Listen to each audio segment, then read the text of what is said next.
नमस्कार दोस्तों, आपका बहुत बहुत स्वागत है आपके अपने यूट्यूब चैनल पर। तो भाई, जैसा कि आप जानते हैं कि हम HSSC CET की तैयारी में जुटे हुए हैं और उसी की तैयारी को मद्देनज़र रखते हुए आज हम ये फिर से एक टेस्ट सीरीज लेकर आया हूँ, जिसके चलते आज ये आपकी तीसरी क्लास आपके होने वाली है। 2 क्लासें मैंने पहले ही यूट्यूब पर डाल दी थी, इसी चैनल पर आपको मिलेगी। आप पहले उन क्लासों को उनको भी देखिए और आज की वीडियो को भी। जितने भी ये क्वेश्चन मैं आज लेकर आया हूँ, ये सारे के सारे क्वेश्चन आपके HSSC में पूछे गए सवाल हैं। ये शायद 2015 या 2016-17 के आसपास जो एग्ज़ाम हुए थे आपके, उसके ही सारे क्वेश्चन हैं। चलिए शुरू करते हैं। ये पहला क्वेश्चन है आपका, इसको करने की कोशिश कीजिए।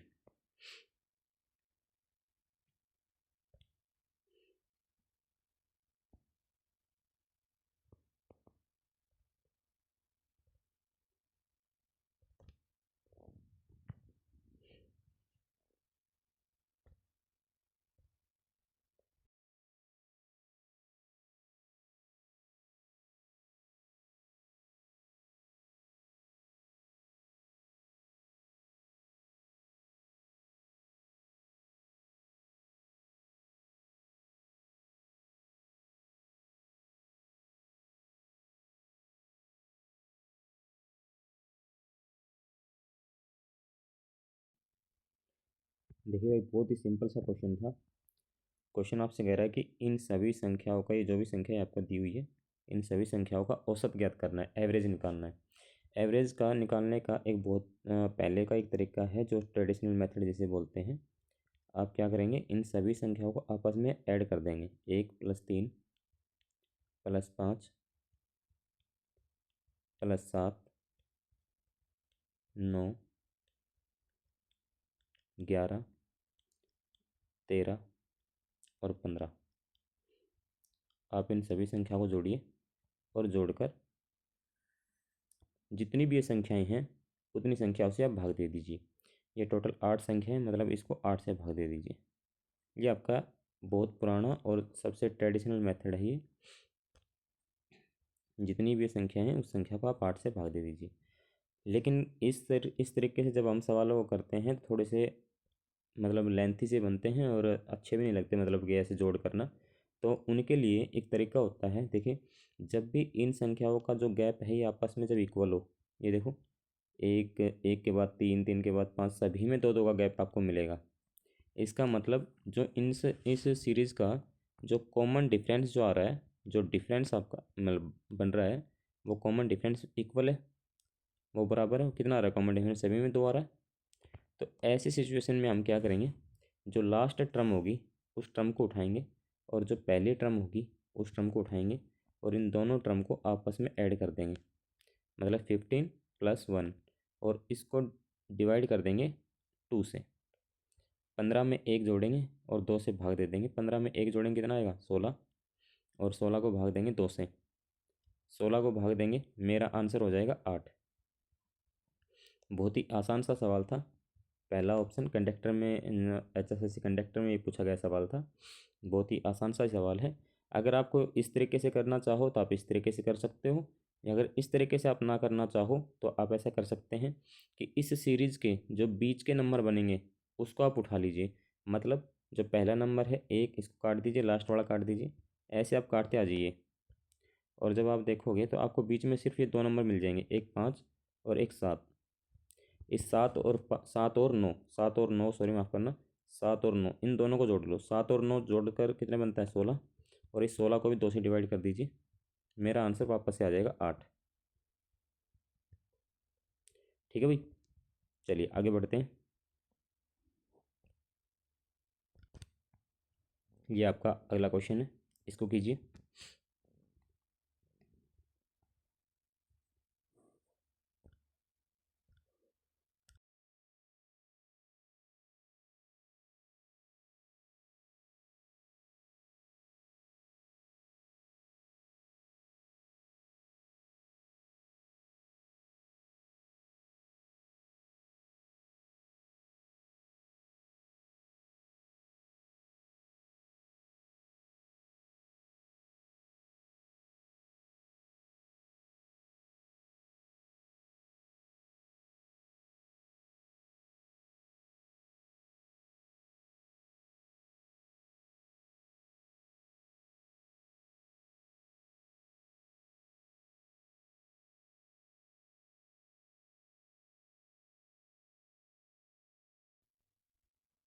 चलिए देखिए, कह रहा है 3 लगातार विषम पूर्णांकों में पहले का 3 गुना, यानी कि 3 विषम पूर्णांक लेने, हमें विषम संख्या लेनी है। आपको पता है विषम संख्या वो संख्या होती हैं जो 2 से डिवाइडेबल ना हो, जो 2 से भाग नहीं होती हूँ। तो अगर मैं पहली संख्या मान लीजिए मैं x लेता हूँ, पहली संख्या अगर मैं x लेता हूँ तो मुझे अगली संख्या क्या लेनी पड़ेगी, x+2 लेनी पड़ेगी। और उससे जो अगला नंबर बनेगा वो बन जाएगा x+4। ये मेरी वो 3 लगातार संख्याएं हैं, विषम संख्याएं। पहली संख्या मैंने क्या ली है, x, दूसरे लिया है x+2, और तीसरी संख्या मैंने ली है x+4। ये मैंने मान लिए हैं। अब देखो, अगर आपको विषम संख्या पता हो तो ऐसे आती है, एक, एक के बाद 3, और 3 के बाद 5, ऐसे चलती चली जाती है। मतलब सभी में दो दो जुड़ते चले जाएंगे। अगर मैं पहली को x मानता हूँ तो इसी में तो अगला 2 जोड़कर तो x+2 बोलूँगा। पहली संख्या में 4 जोड़कर ही तो x+4 करूँगा, एक में 4 जोड़ोगे तभी तो 5 आएगा। तो मैंने भी यहाँ पर भी क्या किया है, x+4, x+2 और x। अगर ये कह रहा है सवाल में पहली संख्या का 3 गुना, यानी कि इस x का 3 गुना कर दीजिए, कह रहा है ना पहले का 3 गुना। तो पहले का 3 गुना यानी कि 3x, तीसरे पूर्णांक के दुगने से, ये बराबर है किसके, ये 3x है, ये बराबर है किसके, तीसरे पूर्णांक से। तीसरा पूर्णांक कौन सा है, x+4। x+4 से इसके 2 गुने से, और कितना ज़्यादा है ये 3, तो +3 कर देंगे। अब यहाँ क्या करेंगे, इस 3x को एज टीज रखूँगा मैं, और 2 को पहले x से गुणा करेंगे तो कितना आएगा, 2x। अगला क्या बन जाएगा मेरा, 2 को इस 4 से गुणा करेंगे, यह बन जाएगा 8, और प्लस पीछे कितना चल रहा है, 3, और इधर मेरा चल रहा है 3x। अब देखिए 2x को अगर मैं इधर लेके आऊँगा तो मेरा 2x माइनस हो जाएगा, और 2x माइनस होकर इक्वल आ जाएगा x। भाई 3x में से 2x माइनस करेंगे कितना बच जाएगा, x, और 8 में 3 जोड़ेंगे तो यहाँ कितना बच जाएगा, 11। यानी कि x की वैल्यू, x का मान मेरा 11 आ रहा है। x का मान 11 का मतलब पहली जो संख्या मेरी आई वो आ गई 11, दूसरी संख्या आएगी वो x+2 होगी, और x+2 का मतलब वो 13 है। तीसरी संख्या जो मेरी होगी वो x+4 होगी, यानी कि 11+4, तीसरी संख्या मेरी आ गई 15। यानी कि तीनों पूर्णांक मेरे कितने हैं, तीसरा पूर्णांक इसने पूछा था कि तीसरा पूर्णांक क्या रहा होगा, तो तीसरा पूर्णांक ऑप्शन नंबर डी है, 15। ये मेरा बिल्कुल सही करेक्ट आंसर होगा। चलिए आगे बढ़ते हैं। और अगर इसी सवाल का मैं प्रूव भी करना चाहूँ तो मैं प्रूव भी कर सकता हूँ। देखिए कह रहा है कि पहले का 3 गुना, पहला मैंने कितना लिया, 11, 11 निकाला है, तो पहले का 3 गुना कीजिए। 11 का 3 गुना कितना होता है भाई, 33। ये 33 बराबर होगा किसके, तीसरे पूर्णांक के दुगने से। तीसरा पूर्णांक आ गया 15, 15 का दुगना कीजिए, 15 का दुगना कितना होता है, 30, और 30 से कितना ज़्यादा है ये, 3, तो ये भी कितना हो जाएगा, 33। क्या दोनों संख्या बराबर है, बिल्कुल बिल्कुल बराबर आ जाएगी। तो एक्स का जो अपनी तीसरा पूर्णांक जो मेरा बनेगा वो कितना बन जाएगा, 15। चलिए आगे बढ़ते हैं। ये है भाई आपका अगला क्वेश्चन, इसको कीजिए।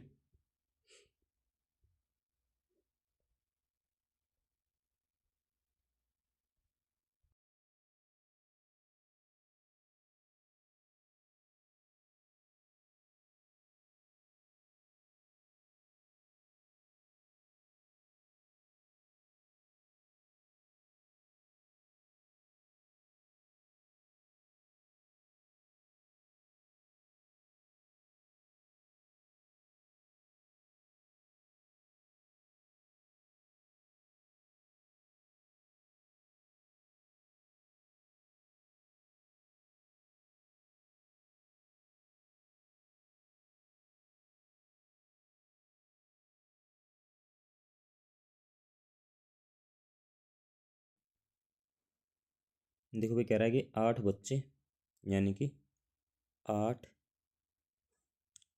8 बच्चे, 8 चाइल्ड, और इसके साथ में प्लस यानी कि 12 पुरुष। भाई कह रहा है ना कि और 12 पुरुष, तो 12 मेल किसी काम को करते हैं, और ये काम को पूरा करने में कितने दिन का समय लेते हैं, 9 दिन का। आपको इस बात का पता होगा जब टोटल वर्क निकाला जाता है, टोटल वर्क, टोटल वर्क किसके बराबर होता है, जितने भी आदमी होते हैं उनकी कार्यक्षमता, और कार्यक्षमता को जब टाइम से मल्टीप्लाई कर दिया जाता है तो हमारा टोटल वर्क आ जाता है। तो ये तो टोटल, ये जो बना मेरे पास ये वाला, ये टोटल कार्य क्षमता है। और इसको कितने से गुणा कर दूँ, कितने दिनों में काम करना ख़त्म करना चाह रहे थे ये 9 दिन में। ये जो भी आएगा, ये जो भी होगा, ये मेरा टोटल वर्क होगा। ये क्या होगा, मेरा टोटल वर्क। अब उसके बाद कह रहा है कि यदि प्रत्येक बालक काम को पूरा करने में पुरुष की अपेक्षा दुगना समय लेता है, मतलब कि अगर एक बच्चा, एक चाइल्ड और मैन, इनका टाइम, अगर बच्चा, ये जो आदमी है ये 2 घंटे का समय ले, तो बच्चा उससे दुगना समय लेगा। इसका मतलब अगर आदमी 1 घंटे का समय ले, तो चाइल्ड कितना घंटे का लेगा, जो बच्चा है वो 2 घंटे का समय लेगा, दुगना काम करेगा, दुगने समय लेगा ये। तो एफिशिएंसी क्या होगी इनकी, एफिशिएंसी इनकी उल्टी हो जाएगी। मतलब आदमी, जो आदमी की एफिशिएंसी आएगी वो तो आ जाएगी 2, और चाइल्ड की एफिशिएंसी कितनी आ जाएगी 1। ये कार्य क्षमता का अनुपात आ गया। ये समय का अनुपात है, ये वाला समय का अनुपात है, और ये है, ये इनकी कार्य क्षमता का अनुपात है। तो कार्य क्षमता का अनुपात मैन का और चाइल्ड का, ये कितना कितना आ गया, 2 और 1। ये कार्य क्षमता का अनुपात ये बड़ा आ गया। अब यहाँ इसको पुट करेंगे, 8 चाइल्ड, यानी कि एक बच्चा अगर एक काम करता है तो 8 कितने काम करेंगे, 8 ही काम करेंगे, प्लस 12 मैन, एक आदमी 2 काम करता है तो 12 आदमी कितना काम करेंगे, 24, और इसको गुणा कर देंगे कितने से, 9 से। तो क्या मेरा टोटल वर्क आ जाएगा, बिल्कुल। 24 और 8 जुड़कर होते हैं 32, और जब 32 को 9 से मल्टीपल किया जाता है तो मेरा आ जाएगा 288। यानी कि टोटल वर्क जो मेरा आया वो आ गया है 288। ये 288 काम करने हैं टोटल। ये 288 काम करने में कह रहा है कि इस कार्य को 12 पुरुषों के द्वारा कितने समय में किया जा सकता है। तो 12 पुरुष काम करेंगे, और एक पुरुष 2 काम करते हैं, तो 12 पुरुष एक दिन में कितना काम कर देंगे, 24। अगर एक दिन में 24 काम होता है तो ये 288 कामों को करने में कितना समय लगेगा। एक दिन में जब 24 काम हो रहे होंगे, हम डिवाइड कर देंगे, 24 एकम 24, पीछे बच गया 4, और 24 दूने 48, यानी कि टोटल कितने दिन का समय लगेगा, 12 दिन का। ऑप्शन नंबर बी, 12 दिन का समय में, 12 दिन के समय में इस काम को पूरा कर लिया जाएगा। ये आपका क्वेश्चन था।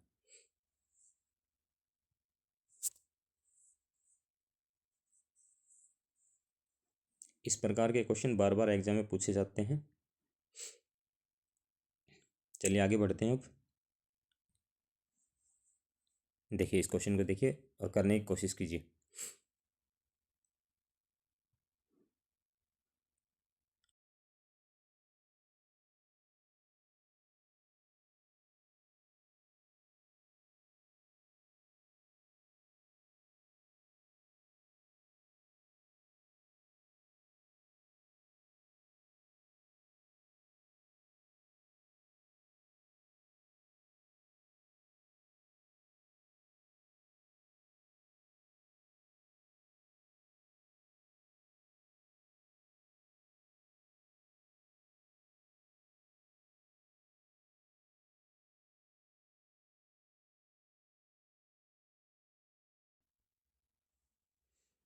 देखिए बेहतर कीजिए, और थोड़ा सा जल्दी कीजिए, क्योंकि इस क्वेश्चंस को, इन क्वेश्चंस को करने में आपको ज़्यादा ज़्यादा 30 सेकंड का, 40 सेकंड का ही समय लगना चाहिए, उससे ज़्यादा समय आपको नहीं लगना चाहिए। बहुत आसान से सवाल है ये। देखिए करते हैं। कह रहा है कि एक व्यक्ति की जो वर्तमान उम्र है, वो उम्र अपनी माँ का, उसकी माँ जो है उसकी उम्र का 2/5 भाग है। मतलब कि अगर ये सन और मदर, इनका अनुपात बनाया जाए तो ये अनुपात 2/5 है। ये अगर बोला जाए तो माँ 5 साल की, और अनुपात में कहा जाए तो माँ तो है 5 साल की और बेटा है 2 साल का। ये अनुपात में, अगर इनकी मैं एक परफेक्ट वैल्यू बनाना चाहूँ, पूरी उम्र बनाना चाहूँ, तो मुझे इसको एक्स से गुणा करना पड़ेगा, और इसको भी कितने से गुणा कर दें, एक्स से। अब वो ये मान लिया जाए कि बेटा है वो 2x साल का है, और उसकी माँ है वो 5x की है। अब कह रहा है कि 8 साल के बाद, 8 साल के बाद जो इनकी उम्र होगी उसका अनुपात आधा हो जाएगा, यानी कि 1/2 हुआ होगा। तो हम क्या करेंगे, 2x में, भाई इसमें भी 8 जोड़ देंगे, 8 साल के बाद की बात कर रहा है, अब जब बेटा 8 साल आगे बढ़ा है तो माँ भी 8 साल ही आगे बढ़नी चाहिए, तो ये भी 5x+8 होना चाहिए। ऐसे अनुपात होने के बाद ये कह रहा है कि अब इनकी उम्र का जो अनुपात है वो 1/2 है। भाई कह रहा है ना कि माँ की उम्र से आधी उम्र का होगा उसका बेटा। अब यहाँ से x का मान निकालेंगे, यानी कि क्रॉस मल्टीपल कर लेंगे। दो को पहले इस 2x+8 से मल्टीपल करना की कोशिश करते हैं। 2 को 2x से मल्टीपल करेंगे, मेरा आ जाएगा 4x। 2 को मैं 8 से मल्टीपल करूँगा, मेरा आ जाएगा 16। और बराबर जब इस 5x को 1 से मल्टीपल करेंगे तो ये एज इट इज लिखा जाएगा। भाई 1 से मल्टीपल करने पर एज इट इज आ जाएगा +8। x एक तरफ कर देंगे और बिना x के एक तरफ कर देंगे। अगर मैं 4x को इधर घुमा कर ले जाना चाहूँ तो 5x में से 4x को माइनस करेंगे, खाली कितना बच जाएगा x। और जब इस 8x को मैं इधर ले आऊँगा, 8x को इधर ले आएंगे तो 16 में से 8 घटाएगा तो कितना बच जाएगा 8। तो x की वैल्यू मेरे पास आ गई है 8। x की वैल्यू 8 आई। अब यहाँ पुट कर देंगे इनकी वैल्यू में, तो बेटा तो हो जाएगा 16 साल का और इसकी माँ 8×5 = 40। कितने साल की हो जाएगी? 40 साल की। पूछ किसकी रहा था? माँ की वर्तमान उम्र बताओ, तो वर्तमान उम्र माँ की कितनी आई? 40 साल। बिल्कुल। और देखना ये इसकी माँ की उम्र का वर्तमान के अंदर ही वर्तमान की उम्र आई। ये देखना ये 2/5 ही बनता है क्या? भाई 8 से अगर इसको काटना चाहें, इसको 8 से काटना चाहें तो 8 दूनी 16 और इसको 8 से काटे तो 8×5 = 40। ये आ गया 2/5। बिल्कुल सही है।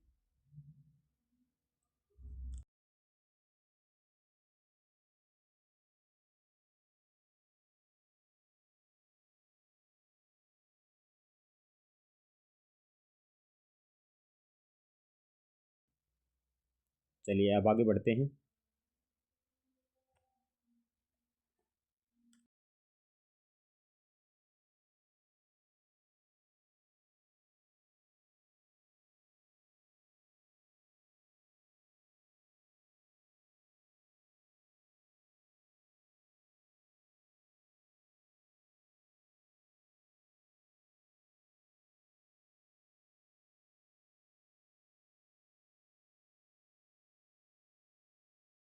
इस क्वेश्चन को कीजिए।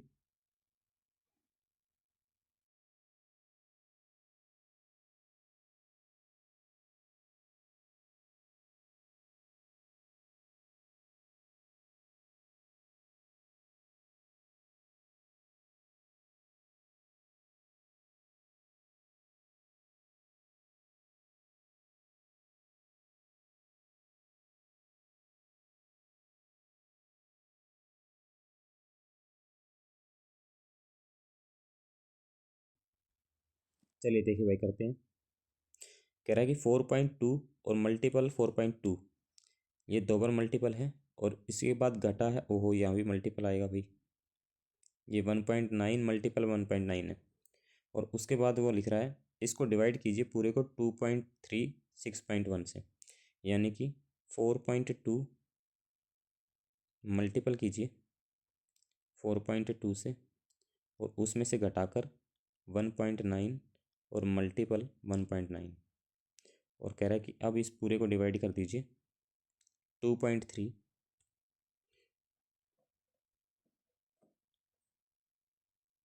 2.3 मल्टीपल 6.1 से। ये आपसे कहना चाह रहा है। अब देखो ये 4.2 और 4.2 दो बार आ रहा है, तो क्या मैं इस पूरे को हटाकर इसका 4.2 की पावर 2 लिख सकता हूँ? यहाँ 1.9 और 1.9 आ रहा है, इसको भी हटाकर मैं इस पूरे की पावर 2 लिख सकता हूँ। मतलब इस पूरे को मैं अगर हटाकर लिखना चाहूँ तो क्या मैं इस पूरे को ऐसे लिख सकता हूँ? 4.2 पूरे की पावर 2, इसमें से माइनस कीजिए 1.9 और इसकी भी पावर 2 और इस पूरे के नीचे 2.3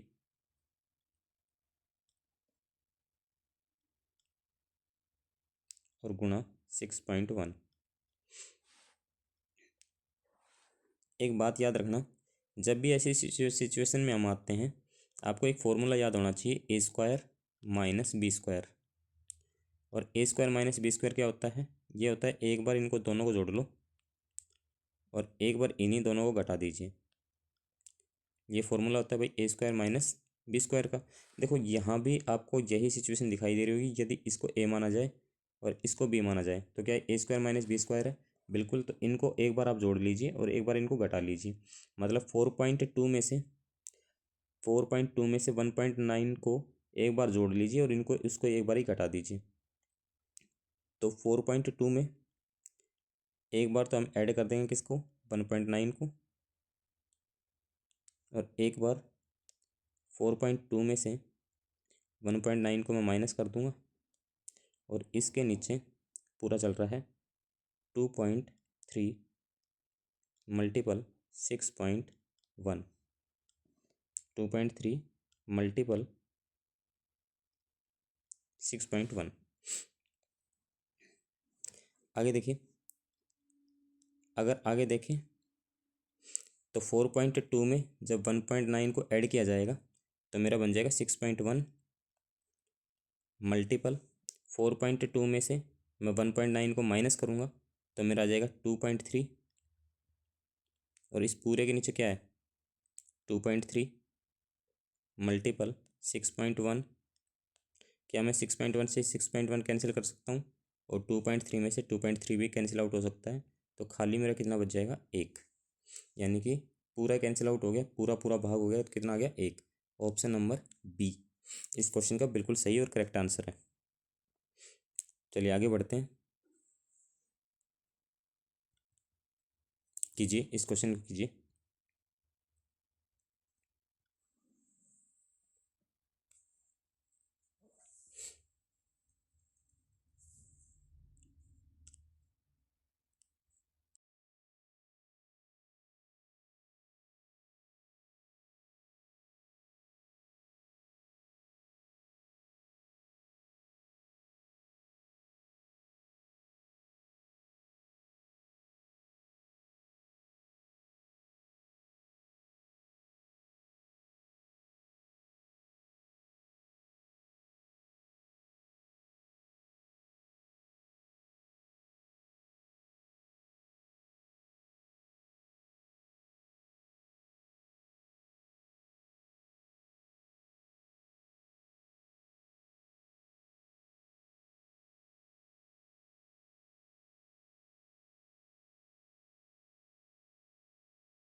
चलिए भाई करते हैं। कह रहा कि आवर्ती दशमलव, आवर्ती का मतलब होता है भाई रिपीटेशन।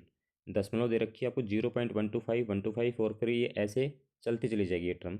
तो इसकी प्रीमेय संख्या आपको बताना है। पी प्रीमेय का मतलब आप समझते होंगे, जो टर्म पी बाई क्यू की फॉर्म में लिखा जाए, जो फ्रैक्शन पी बाई क्यू की फॉर्म में लिखा जाए और जो क्या होगा वो नॉट इक्वल टू जीरो होना चाहिए, यानी कि क्यू की वैल्यू जीरो नहीं होनी चाहिए और ये दोनों के दोनों पी और क्यू दोनों के दोनों इंटीजर होने चाहिए। ठीक है भाई। अब यहाँ देखते हैं, इसमें कह रहा है कि दशमलव जो दे रखा है आपको वो दे रखा है 0.125 1 2 5 और उसके बाद उसने डैश डैश डैश लगा दिए। क्या मैं आपके लिए ये कर सकता हूँ भाई 1 to 5 के बाद, इस 1 to 5 के बाद जो ये आगे 1 to 5 फिर भी 1 to 5 ऐसे चलता चला जाएगा, मतलब 1 to 5 की रिपीटेशन हो रही है। तो क्या आप यहाँ पर इस 1 to 5 को हटाकर और इस पूरे के ऊपर बार लगा सकते हो क्या? भाई बार लग सकता है इसके ऊपर। बार का मतलब यही होता है कि रिपीटेशन हो रही है। अब जब भी ऐसे सवाल बनते हैं तो आपको याद होना चाहिए कि अगर 0.A, B और C हो और ABC तीनों पर बार हो, तो ऐसी सिचुएशन में हम जब रैशनल नंबर बनाएंगे यानी कि प्रीमय संख्या बनाएंगे, तो हम क्या करेंगे, इस ABC को लिखेंगे एज इट इज़ और जितने पर बार है उतने ही 9 इसके नीचे लगा लेंगे। यानी कि जो ये संख्या दे रखी थी, ये दे रखी थी 1 to 5 और इसके नीचे जितने भी ये बार पर, बार कितना कितने अंकों पर था, 3 अंकों पर, 3 ही 9 नीचे लगा लेंगे, यानी कि लिख लेंगे 999। मेरी जो प्रीमिय संख्या आई इस सवाल की वो आ गई है 125/999। ये सवाल तो हो गया, लेकिन अगर मैं इसी सवाल में आपसे ये पूछ लेता कि भाई पहला सवाल है कि अगर ये 0.1 2 और 5 और ये 2 5 के ऊपर बार होता, सिर्फ 2 5 के ऊपर बार होता, तो इसका आंसर कितना होता। दूसरा क्वेश्चन ये है मेरा कि अगर ये 0.1 2 और सिर्फ 5 के ऊपर बार होता, सिर्फ 5 के ऊपर बार, तो इसका आंसर कितना होता। ये दोनों के दोनों क्वेश्चंस आप मुझे कमेंट सेक्शन में बताएंगे कि इसका आंसर कितना आ रहा है। ओके, ये पहला क्वेश्चन है और ये आपका दूसरा क्वेश्चन, ये मैंने आपको वैसे ही बता दिया है कि आप पहला क्वेश्चन ये बताएंगे कि 2 5 के ऊपर बार होता तो इसका आंसर कितना होता, और दूसरा क्वेश्चन है कि अगर 5 के ऊपर बार होता तो इसका आंसर कितना होता। चलिए आगे बढ़ते हैं अब।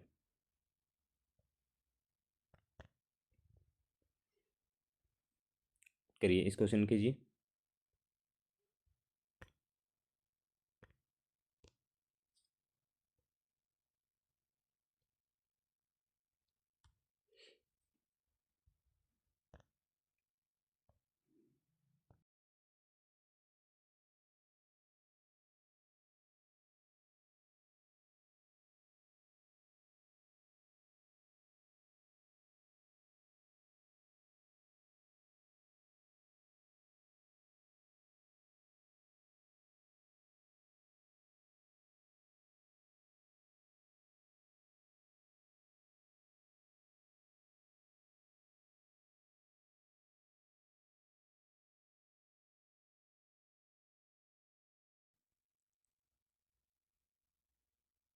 चलिए करते हैं। देखिए कह रहा है कि A, B और C एक वर्ताकार स्टेडियम, वर्त होता है भाई सर्कल, वर्ताकार एक स्टेडियम है, उस स्टेडियम के चारों तरफ एक चक्कर लगाते हैं।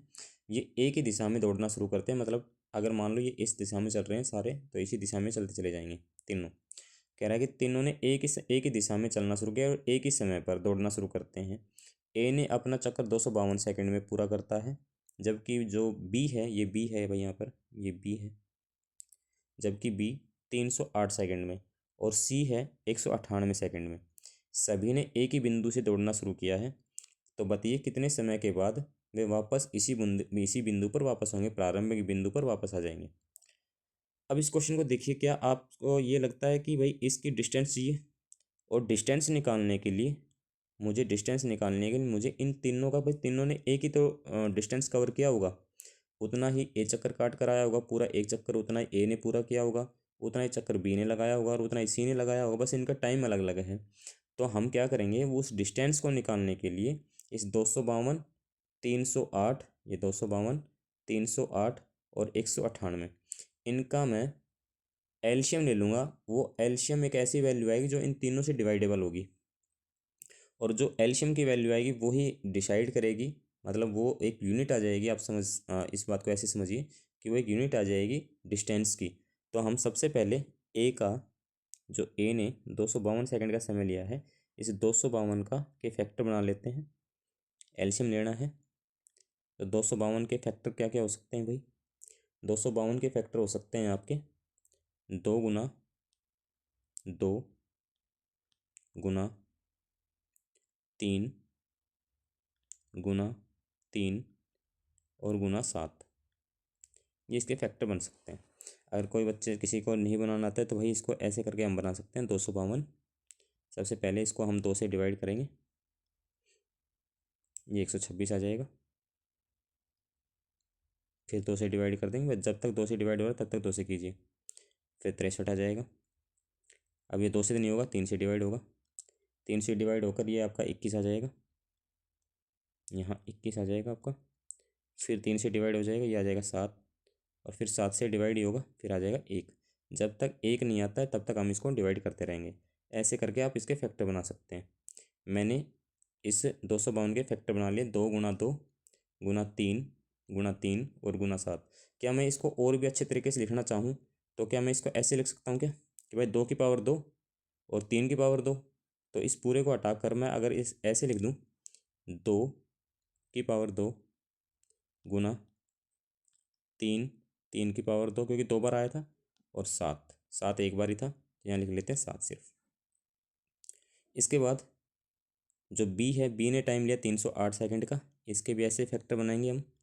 और 3 से 8 के फैक्टर में क्या क्या बना सकता हूँ? 308 के फैक्टर आपके बन सकते हैं भाई 2 गुना 2, 2 दूने 4 गुना 7, और गुना बन सकता है 11, या आप 11 को पहले लिख लीजिए, 11 और गुना 7। इसको और अच्छे तरीके से लिखना चाहूँ तो इस 2 को मैं हटाकर यहाँ लिख सकता हूँ 2 की पावर 2। उसके बाद हम 198 के फैक्टर बनाएंगे, और 198 के फैक्टर क्या क्या बन सकते हैं? 198 के फैक्टर आपके बन सकते हैं 2 गुना 3, 3 की पावर 2 कर लेंगे क्योंकि 3 गुना 3 आएगा, और गुना 11, 11 9 99 और 99 दूने 198 बिल्कुल। अब इसका एलसीएम जो होगा वो मैक्सिमम पावर हम उठा लेंगे। 2 की जो मैक्सिमम पावर है वो कितनी है? 2 की पावर 2 ही है। मैक्सिमम पावर इनमें कितनी है? यहाँ देखो 2 की पावर 2 है, यहाँ 2 की पावर 1, यहाँ भी कितना है? 2 की पावर 2। मैक्सिमम पावर आई मेरे पास 2 की पावर 2, यानी कि यहाँ ले लेंगे हम 2 की पावर 2, फिर करेंगे गुना। 3 में देखें तो 3 की मैक्सिमम पावर भी 2 ही है, तो यहाँ पर भी ले लेंगे 3 की पावर 2 गुना। यहाँ देखेंगे तो 7 एक बार ही आ रहा है, तो गुना 7, और दूसरा लेंगे वो ले लेंगे अपना 11। दोनों कंप्लीट हो गए, ये 7 भी कंप्लीट हो गया है, ये 3 कंप्लीट हो गया है, ठीक है। अब लिखें तो 2 की पावर 2 कितना होता है भाई? 4 गुना 3 की पावर 2 कितना होता है? 9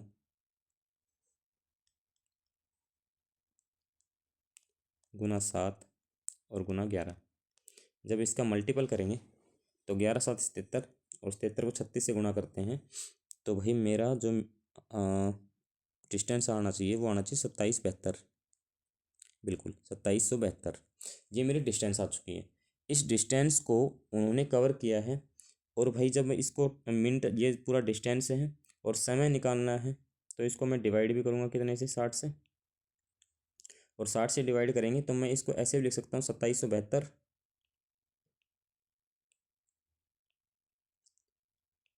और यहाँ लिखेंगे 6। इस 10 को मैं थोड़ी देर के लिए बाहर रख लेता हूँ, और इसको जब कैंसिल आउट करें तो ये कट सकता है 6 6 चौके 24, पीछे बच जाएगा 3, 6 6 36, पीछे बच जाएगा 1, और 6 दूनी 12, 462। और ये 10 अभी पेंडिंग है तो इसके नीचे 10 लगा लेते हैं। अब पूरा डिवाइड करें तो ये आएगा 46 सही 2/10, 46 सही 2/10, यानी कि 46 तो मिनट है कंप्लीट, और 2/10 भी ये मिनट ही है। इनको हम सेकंड में बदलें तो 2/10 को जब सेकंड में बदलना हो तो 1 मिनट के अंदर 60 सेकंड होती हैं, 60 से गुणा कर लेंगे, कैंसिल आउट करेंगे, 5 पे कट जाएगा, और 5 को जब 60 पे काट देंगे तो क्या आएगा 12, यानी कि 46 मिनट कंप्लीट हैं और 12 सेकंड है। मेरा आंसर डी, 46 मिनट और 12 सेकंड। ये इस सवाल का बिल्कुल सही और करेक्ट आंसर है। चलिए आगे बढ़ते हैं।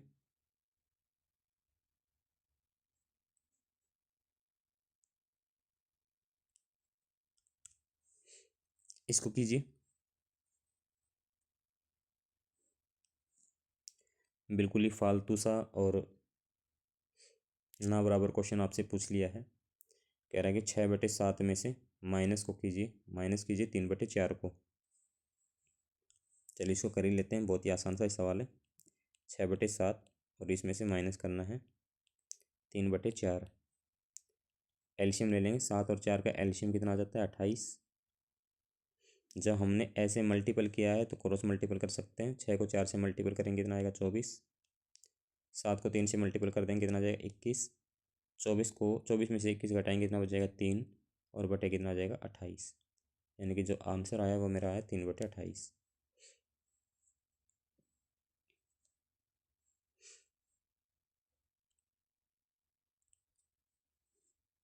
इस क्वेश्चन को कीजिए, इसका औसत निकालना है।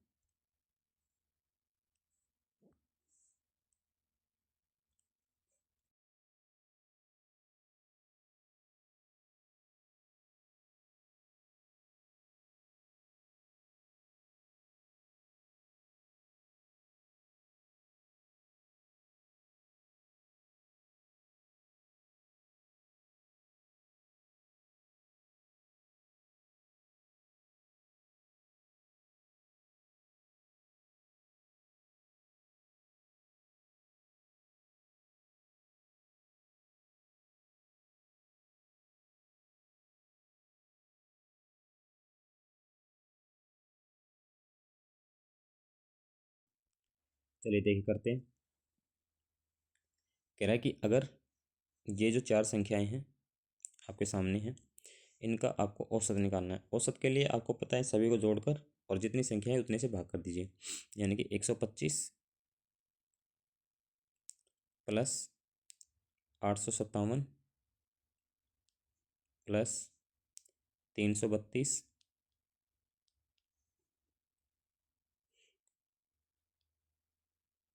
और प्लस 226। ये जितने भी आ रहा है इनको जोड़ लीजिए, और जोड़कर 4 संख्याएं हैं बटे 4 कर दीजिए। जोड़ करते हैं, 5 7 12, 12 और 2 14, 14 और 6 20, 20 का 0, 2 कैरी, 2 2 4, 4 5 9, 9 और 3 12, 12 और 2 14, 1 कैरी, 1 और 1 2, 8 2 10, 10 3 13, 13 2 15, 1540। जोड़ आ गया 1540, और इसको डिवाइड करना है 4 से। इसको डिवाइड करेंगे तो भाई 5 4 दिए 12, पीछे बच जाएगा आपका 3, 4 8 32, पीछे बच जाएगा 2, और 4 5 20, यानी कि आपका भाग आएगा 385। ऑप्शन नंबर सी, डी इसमें था ही नहीं। ऑप्शन नंबर सी इसका बिल्कुल करेक्ट आंसर है। लेकिन क्या आप इसको ऐसे करोगे? देखिए, इन सवालों को करने के लिए एक बहुत ही बढ़िया तरीका है। आपको एक मेथड का पता होगा जिसको बोलते हैं डिजिटल सम, डिजिट का सम। आप इसमें डिजिटल सम लगाइए, डिजिटल सम लगाइए, आपका आंसर तुरंत हो जाएगा। कैसे? देखिए, आपको ये 125 दिखाई दे रहा है, इस 125 के सभी अंकों को जोड़ लीजिए। 5 2 7, 7 और 1 8, यहाँ लिखिए 8, प्लस, आगे प्लस का साइन है। अगले इनके अंकों को जोड़ लीजिए, 7 5 12, 12 और 8 20, और 20 का डिजिटल सम जब हम निकालते हैं तो इन अंकों को दोबारा जोड़ेंगे, 2 और 0 को, तो 0 तो नेगलेक्ट हो गया, खाली कितना बच गया 2, तो यहाँ लिख लो 2। आगे 332, 3 2 5, 5 2 5 और 3 8। आगे 6 6 2 8, 8 2 10, और 10 का डिजिटल सम कितना होता है 1, और इसके बटे में कितना करना है हमें 4, क्योंकि 4 से भाग करना है। अब ये देखो 8 और 1 9, ये 9 जहाँ पर भी बनता है मैं कैंसिल आउट कर दो, 8 और 1 9। अब यहाँ इनको जोड़ो, 8 तो 10, 10 का डिजिटल सम कितना होता है 1, और बटे कितना आ रहा है 4 बटे में कितना आ रहा है 4। अब 4 नीचे आया तो इसको भाई 7 से जब मल्टीपल करते हैं, बस 4 जब भी नीचे बनता है, क्योंकि मुझे नीचे 1 लेके आना पड़ेगा, कैसे भी करके आप नीचे 1 बनाइए। तो इसको 7 से गुणा किया तो ऊपर भी 7 से गुणा करेंगे। ऊपर नीचे बन गया 7 के 28, और 28 का जब डिजिट का सम करते हैं तो वापस से मुझे मिलेगा 1। भाई 8 और 2 10 होते हैं, 10 का डिजिटल सम कितना होता है 1। तो ये तो खत्म ही हो गया भाई, नीचे 1 होने से कोई फ़र्क पड़ेगा, कोई फ़र्क नहीं पड़ेगा। तो 7 को जब 1 से ऊपर ऊपर मल्टीपल करेंगे तो कितना आना चाहिए 7।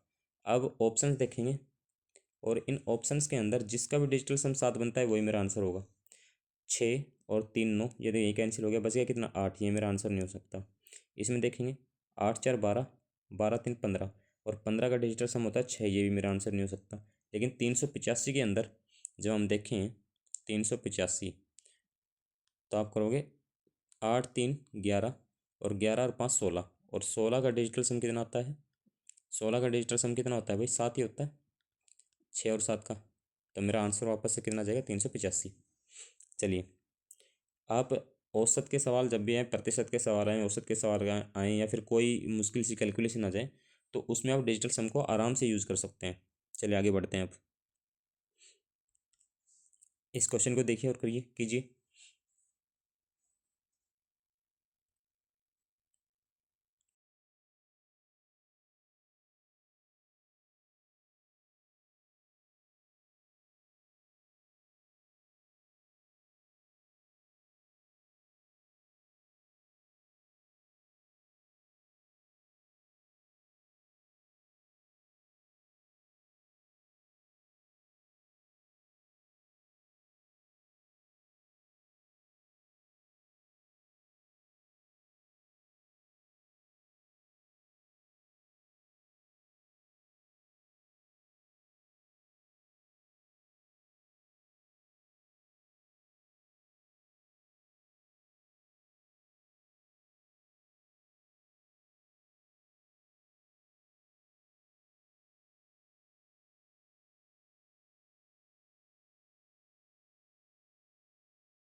चलिए भाई देखिए करते हैं। कह रहा है कि किसी रकम पर प्रथम 2 वर्षों के लिए ब्याज की दर 4% है, 4% वार्षिक है।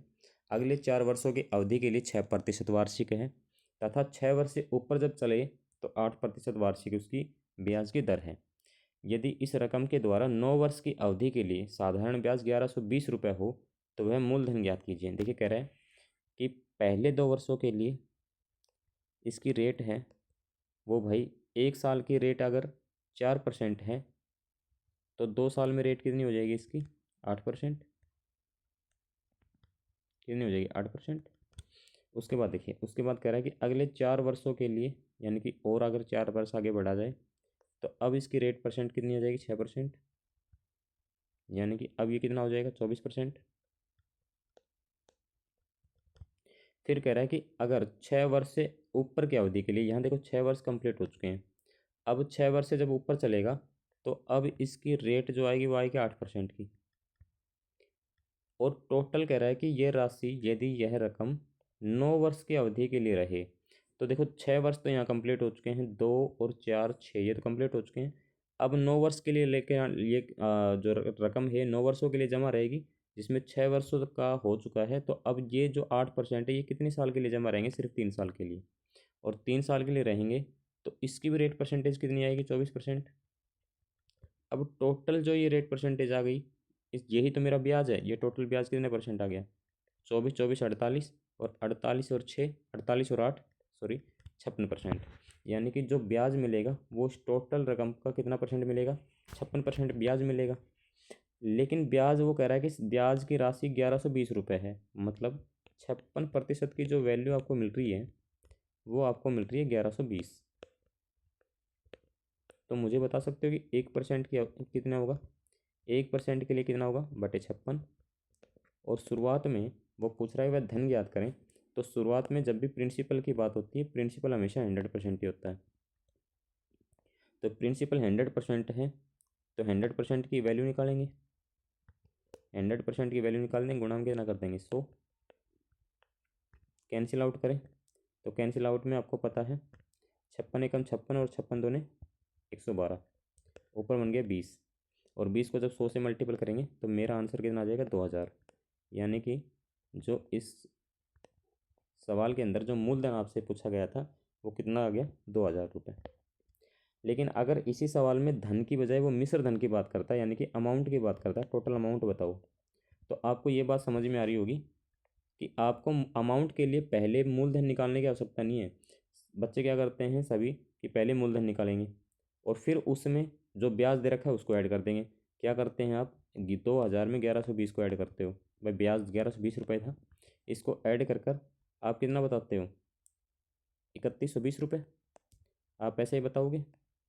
लेकिन ऐसे नहीं करना है, आप करोगे क्या, बस 56% तो ब्याज ही था और 100% मूलधन होता है, तो टोटल जो अमाउंट मिलेगा वो 100 + 156 मिलेगा, 100 + 56, तो टोटल अमाउंट कितना यूनिट आएगा 156% आएगा। टोटल अमाउंट कितना परसेंट आएगा 156। तो आप 100% की वैल्यू मत निकालिए, आप डायरेक्ट 156 की वैल्यू निकाल दीजिए।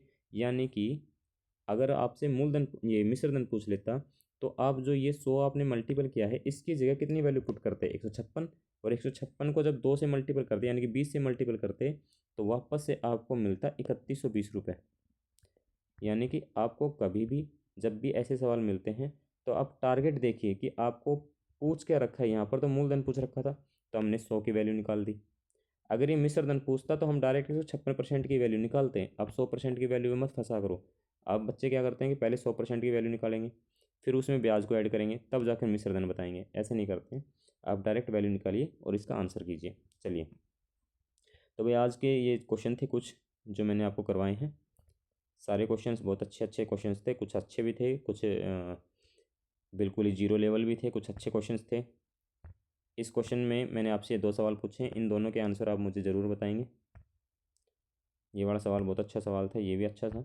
सभी क्वेश्चंस जो HSSC ने पूछे थे मैं उसी सवालों को आपसे करवा रहा हूँ, है कि नहीं। चलिए, आज के लिए इतना बहुत है। और अगर आपको कोई क्वेश्चन में दिक्कत आ रही हो तो आप कमेंट में बता सकते हैं मुझे। ठीक है भाई, आज के लिए इतना ही। धन्यवाद।